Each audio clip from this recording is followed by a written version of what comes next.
Bonjour à tous, j'espère que vous allez bien. Je voulais vous raconter une histoire qui s'est passée dans ma vie personnelle, quelque chose de vrai, quelque chose de véridique. C'est-à-dire, c'est quand j'habite en Guyane, hein, j'habite en Guyane et tout, nanani, nanana. J'avais une tante, j'allais tout le temps chez elle. Tu vois, tout le temps chez elle. Elle avait fait des grandes études et tout, elle avait fait un master et tout. Tu vois, et ça veut dire qu'elle avait vraiment poussé dans les études. Et tu vois que j'allais chez eux, il y avait une famille, il y avait une vie de famille qui était là, ils avaient un gosse et tout. Et à chaque fois, j'allais chez eux. Et cette tante-là, elle avait un frère. Elle avait un frère. Et ce frère-là, souvent, les deux traînaient ensemble, nanani, nanana, nanana. Et ce qui se passe, c'est que souvent, par exemple, quand le couple partait en vacances, il laissait l'appartement au frère. Et du coup, le frère et sa femme venaient là, nanani, nanana. Et du coup, à chaque fois, j'allais chez eux. Du coup, même, je dormais chez eux. Et ce qui s'est passé, c'est que il y a eu un moment donné, parce que quand voilà, c'était une histoire de famille, il y a eu un héritage que, vu que c'était le père avant qui décède, il avait dit à la fille qui avait fait le plus d'études de répartir l'héritage entre les frères et sœurs.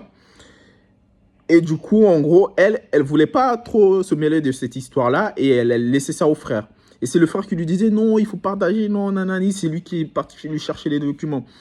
Et quand ça s'est fait, et du coup, la sœur a dit, bon, vu que j'ai confiance en mon frère, je vais lui laisser ça, du coup, il va s'en occuper, il va repartir l'héritage et tout. Est-ce que le frère, il a fait? Le frère qui venait tout le temps chez lui, hein, le frère qui venait tout le temps manger chez lui, le frère qui lui laissait son appartement, même la voiture, les clés, tout ça. Ce que je dis là, c'est une histoire vraie. Hein. Le mec, il a fait signer les documents à tous les frères et sœurs, nanani, nanana. Quand il est allé pour déposer les documents, il n'a pas mis les noms des frères et sœurs, il a mis que son nom. Donc ça veut dire le terrain, il a pris tout à son nom. Et moi, un jour, je sortais de l'école, j'avais 16 ans, et je vois ma tante qui débarque en voiture, tac, tac, tac, devant chez moi. Tu vois, elle est vénère. Et elle me demande, ouais, le frère là, il est où?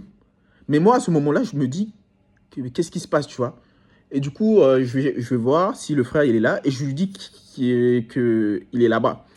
Et ma tante part en courant, tac, tac, tac. Je ne savais pas qu'elle avait un sabre dans la voiture. Et là, il lui met 5 coups de couteau, tu vois. Et directement après, le mec, il est en son, il part aux urgences. Parce que, en gros, le frère, il l'a enculé parce que la femme lui faisait confiance.